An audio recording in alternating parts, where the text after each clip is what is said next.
जिस मुद्दे की इस एडिटोरियल में हम बात करने वाले हैं उसमें क्या किया गया है कि ये जो कोविड-19 है इसे शील्ड के रूप में, प्रोटेक्शन के रूप में, बचाव के रूप में इस्तेमाल किया गया है। एडिटोरियल पढ़ेंगे तो समझ में आएगा क्या पूरा मुद्दा है और उस मुद्दे में किस तरह से कोविड-19 का बचाव के रूप में इस्तेमाल किया जा रहा है।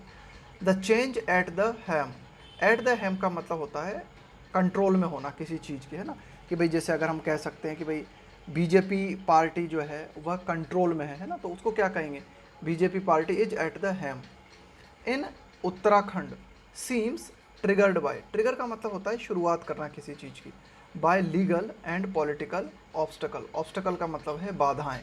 सीम का मतलब है प्रतीत होना। तो एडिटोरियल क्या कहता है कि भाई उत्तराखंड में ये जो एक तरीके से आप कह सकते हो शीर्ष नेतृत्व का जो बदलाव है, उत्तराखंड में जो शीर्ष नेतृत्व का बदलाव है वो बदलाव ऐसा प्रतीत होता है। उस बदलाव की शुरुआत कहाँ से प्रतीत होती है कि भाई कुछ लीगल और कुछ पॉलिटिकल ऑब्स्टकल्स हैं ना, कुछ कानूनी और कुछ राजनीतिक बाधाएं हैं, उनके चलते उत्तराखंड में शीर्ष स्तर में बदलाव करना पड़ रहा है ना। अब देखो क्या हुआ है अभी हाल ही में उत्तराखंड में, न्यूज़ क्या है कि उत्तराखंड के जो सीएम है तीरथ सिंह रावत, इनको हटा के नए सीएम लाए गए हैं उत्तराखंड में, पुष्कर धामी। पुष्कर धामी हैज़ रिप्लेस्ड तीरथ सिंह रावत, कि पुष्कर धामी ने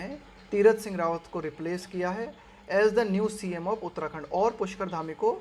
उत्तराखंड का न्यू सीएम बनाया गया है।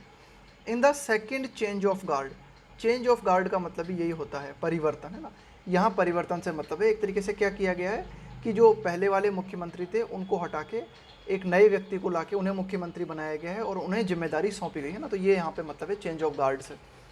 तो in the second change of guard in the state with in 4 months, editorial कहता है कि भाई 4 महीनों के भीतर ये दूसरी बार 4 महीनों के भीतर आप कह सकते हो कि भाई दूसरी बार ये बदलाव, सीएम का बदलाव दूसरी बार किया गया है उत्तराखंड में। Mister Rawat was not a member of the state legislator. Legislature का मतलब होता है कानून निर्माण करने वाली सभा।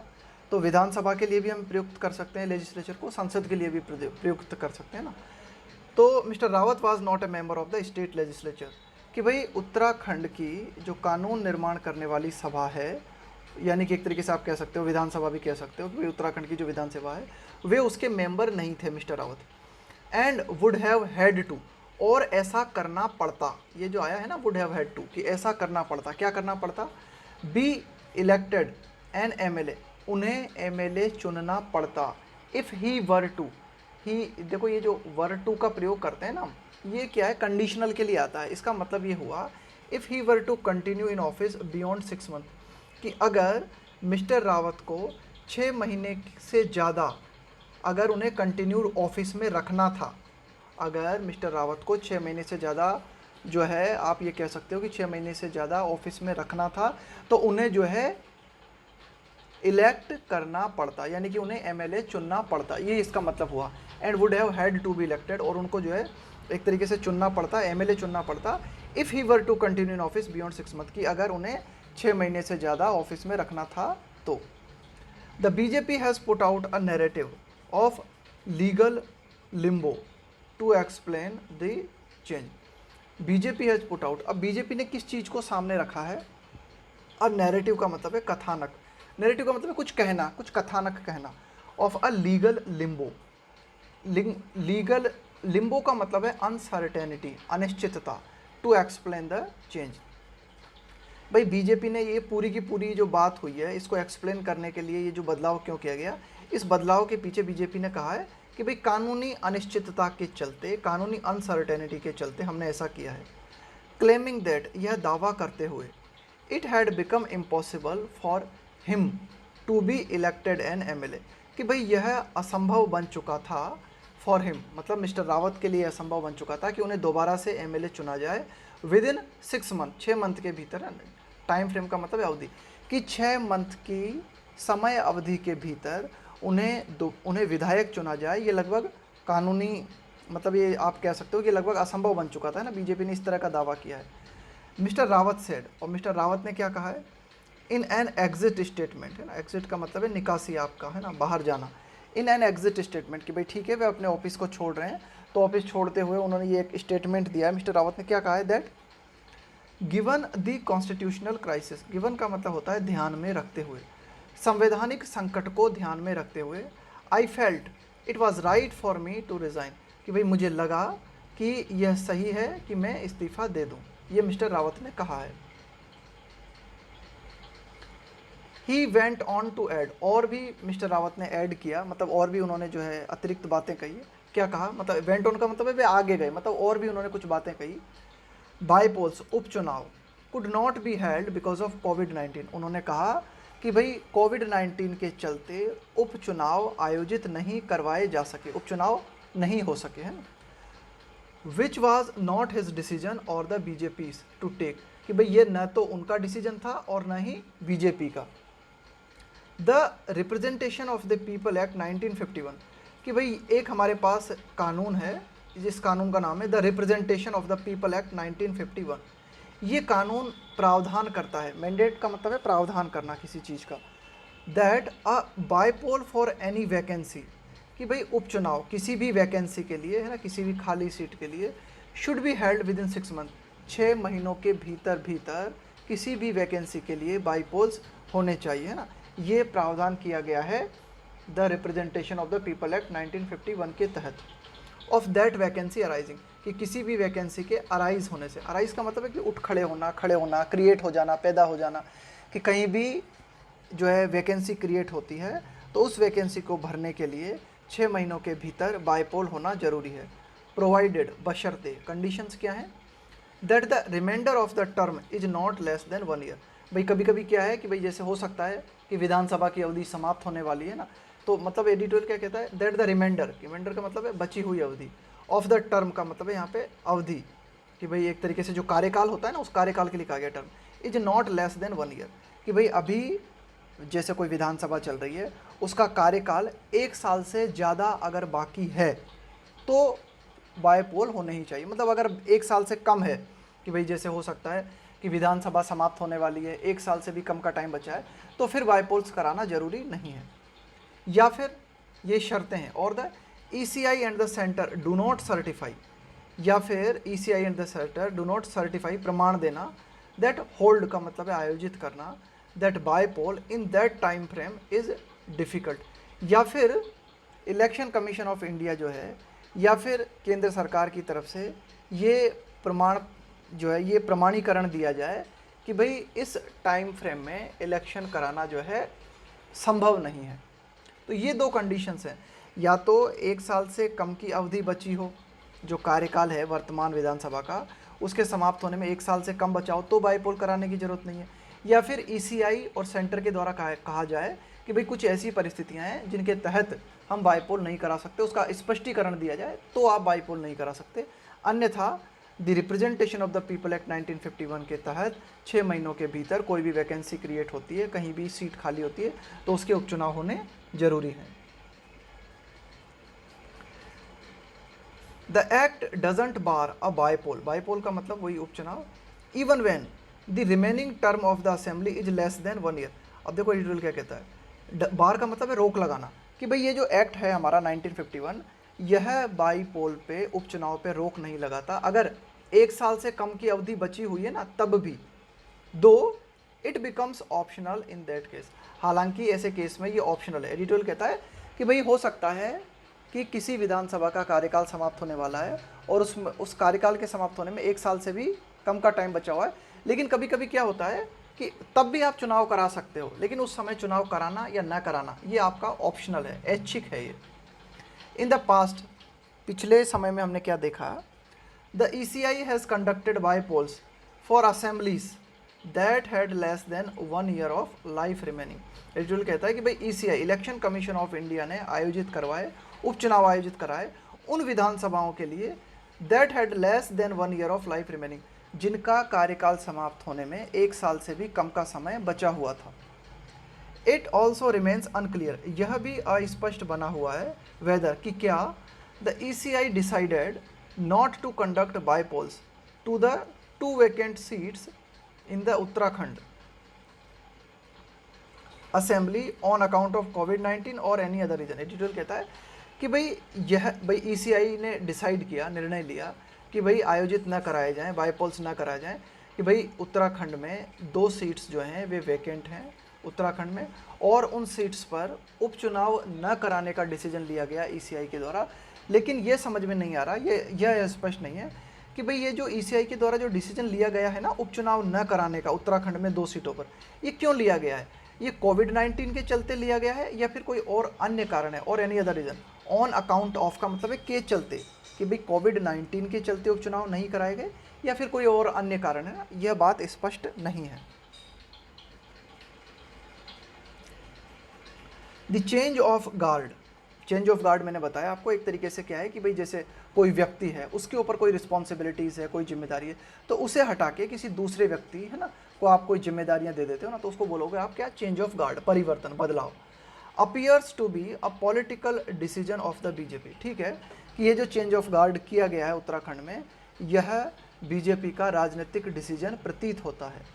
But the party doesn't want it to appear so, लेकिन पार्टी इसको इस तरह से नहीं दिखाना चाहती है ना, ये कोई राजनीतिक डिसीजन है बीजेपी का, सोचा समझा, लेकिन पार्टी इसे इस तरह से नहीं दिखाना चाहती। ओवर 2 टर्म्स, अपने 2 कार्यकालों के दौरान, भाई उत्तराखंड में जो है ये दूसरा कार्यकाल चल रहा है बीजेपी का। The BJP has had 7 CMs in the state, BJP अब तक जो है 7 CMs देख चुकी है उत्तराखंड में, है ना, यानी कि एक के बाद एक परिवर्तन करते हुए अपने 2 कार्यकालों के दौरान बीजेपी जो है उत्तराखंड में 7 CM देख चुकी है। For all it's claimed mastery over matters political, the party picked the wrong horse in mister Rawat. देखो, पिक द रॉन्ग हॉर्स का मतलब है गलत व्यक्ति को चुन लेना। For all it's claimed mastery over matters political, कि भाई जो भी राजनीतिक मामले होते हैं ना उनके ऊपर बीजेपी ऐसा दावा करती है, मतलब एक तरीके से उसकी मास्टरी है, महारत हासिल है उसे पॉलिटिकल मैटर्स के ऊपर। लेकिन फिर भी हमने क्या देखा कि उत्तराखंड में इस पार्टी ने, बीजेपी पार्टी ने क्या किया, मिस्टर रावत को चुन के एक गलत आदमी को चुन लिया, उन्हें picked the wrong horse in mister Rawat, mister Rawat के रूप में उनके द्वारा, बीजेपी पार्टी के द्वारा एक गलत व्यक्ति का चुनाव हो गया। An admission implied in his replacement, क्यों गलत व्यक्ति का चुनाव हो गया मिस्टर रावत को जब उन्होंने चुना? तो एडिशन कहता है,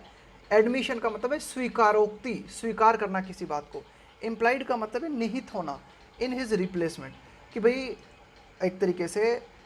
6 महीने भी नहीं हुए उन्हें मिस्टर रावत को चुने हुए और उन्हें रिप्लेस करना पड़ गया, तो इसका मतलब है कि बीजेपी से गलत व्यक्ति का चुनाव हो गया। ये स्वीकारोक्ति हमें दिखाई पड़ती है, ये स्वीकारोक्ति निहित है, इम्प्लाइड का मतलब है निहित है, in his replacement,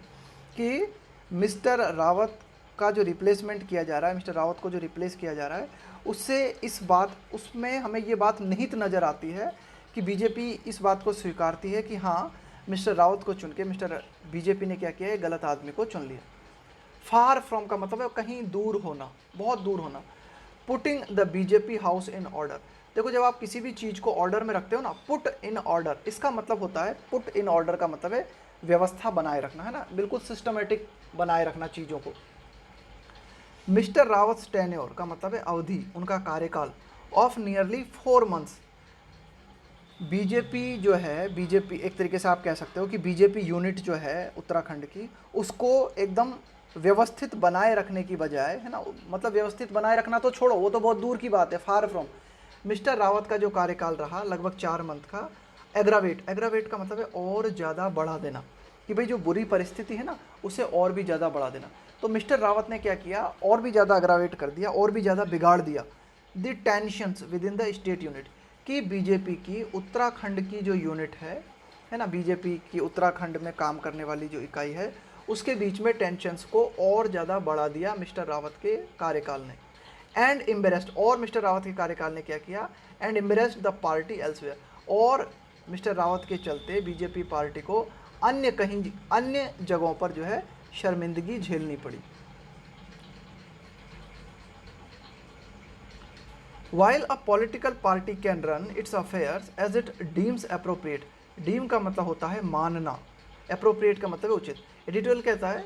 run affair का मतलब है कि भाई आपके जो मामले हैं, कि भाई कोई भी पॉलिटिकल पार्टी अपने मामलों को जिस तरह से वह उचित समझती है, उचित मानती है, उस तरह से अपने मामलों को चला सकती है ना, अपने डिसीजंस ले सकती है। लेकिन एडिटोरियल क्या कहता है, banking up it's decision, backup का मतलब है एक तरीके से सपोर्ट करना,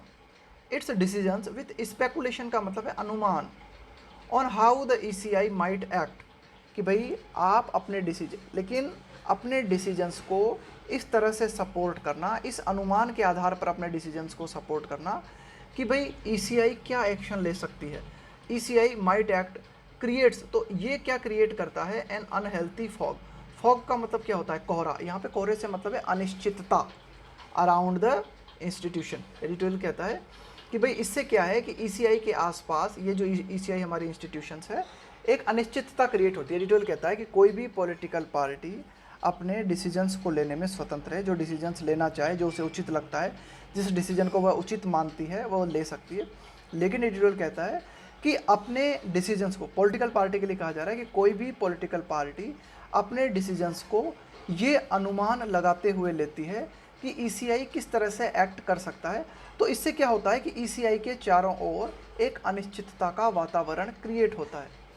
विच हैज़ हैड टू। अब देखो ये कहा जा रहा है इंस्टीट्यूशन ECI के लिए कि भाई ECI को क्या करना पड़ा है, विच हैज़ हैड टू मतलब ECI ने कई बार ऐसा किया है, has had to deal with similar institutions, similar situations elsewhere too, कि भाई इस तरह की परिस्थितियों से कई बार ECI जो है वह डील कर चुकी है, यानी कि उसे कई बार इस तरह की परिस्थितियों से डील करना पड़ा है। West Bengal chief minister Mamata Banerjee who is not a member of the state assembly. अब देखो पश्चिम बंगाल के संदर्भ अगर बात करें, वहाँ की जो चीफ मिनिस्टर ममता बनर्जी हैं, जो कि वहाँ की जो स्टेट असेंबली है, पश्चिम बंगाल की जो स्टेट असेंबली है, उसकी वे मेंबर नहीं है। Needs to be elected to it within 4 months, है ना, नीड्स टू बी इलेक्टेड, उनको भी चुने जाने की ज़रूरत है, उनको भी इलेक्ट किए जाने की ज़रूरत है विद इन 4 months, 4 महीनों के भीतर भीतर। The assembly has 7 vacant seats but there is no clarity. अब अगर हम बात करें वेस्ट बंगाल की, तो वहाँ पे क्या स्थिति है कि the assembly has 7 vacant seats, वहाँ पर 7 सीटें खाली हैं, but there is no clarity, लेकिन कोई स्पष्टता नहीं है किस संबंध में, रिगार्डिंग द ECI's प्लान, कि भाई ECI का क्या प्लान्स है, टू होल्ड बाईपोल्स, है ना, कि भाई ECI के क्या प्लान्स हैं उपचुनाव आयोजित कराने के लिए पश्चिम बंगाल में, for its own reputation and to demonstrate fairness in the conduct and timing of elections. Editorial कहता है कि ECI की खुद की जो प्रतिष्ठा है, यहाँ पे रेपुटेशन का मतलब प्रतिष्ठा, and to demonstrate fairness, fairness का मतलब है निष्पक्षता, है ना, एक तरीके से बिल्कुल ईमानदार पूर्ण तरीके से बर्ताव करना, डिमॉन्स्ट्रेट का मतलब है प्रदर्शन करना, इन द कंडक्ट का मतलब है आचरण, एंड टाइमिंग ऑफ इलेक्शन, है ना, यहाँ पे कंडक्ट का मतलब है आयोजित कराना। एडिटोरियल क्या कहता है कि भाई ECI अपनी खुद की प्रतिष्ठा के लिए और निष्पक्षता को प्रदर्शित करने के लिए ना, अपने आचरण में निष्पक्षता को प्रदर्शित करने के लिए, और एंड टाइमिंग ऑफ इलेक्शंस, और इलेक्शंस की टाइमिंग को मतलब बिल्कुल दिखाने के लिए, the ECI must explain, ECI को ज़रूर इस बात को एक्सप्लेन करना चाहिए, इट्स थिंकिंग, कि भाई ECI का क्या विचार है रिगार्डिंग पेंडिंग बाईपोल्स। पेंडिंग का मतलब है जो लंबित हैं,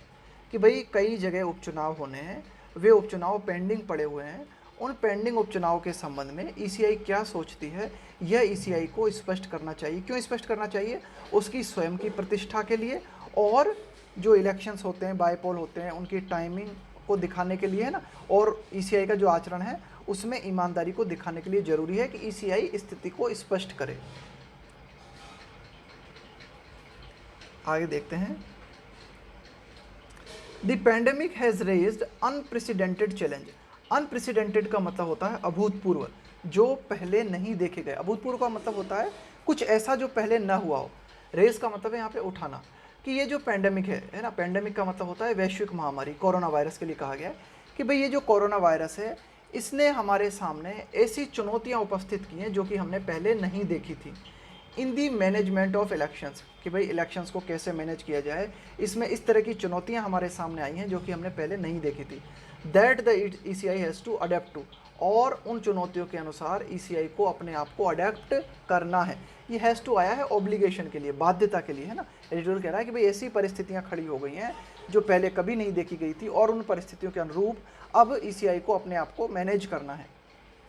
it must do so in a transparent, ठीक है, ईसीआई को मैनेज करना है, ईसीआई अपने आप को मैनेज करे, लेकिन ईसीआई को इस तरह से करना चाहिए, है ना, मतलब बहुत ही पारदर्शी पूर्ण तरीके से ईसीआई को अपना काम करना चाहिए, है ना, in a transparent manner and ensure, और साथ ही ईसीआई को ये सुनिश्चित करना चाहिए दैट इट्स एक्शंस और साइलेंस, कि ईसीआई जो भी एक्शन लेती है या फिर चुप रहती है, डू नॉट अपीयर, लेकिन उसके कोई भी एक्शन जो है प्रतीत नहीं होने चाहिए, इस तरह से नहीं लगना चाहिए ईसीआई के एक्शन जो है डिजाइंड टू, जो कि निर्मित किए गए हैं, टू अकोमोडेट, अकोमोडेट का मतलब है अनुकूलित करना, है ना, किसी चीज़ के अनुसार,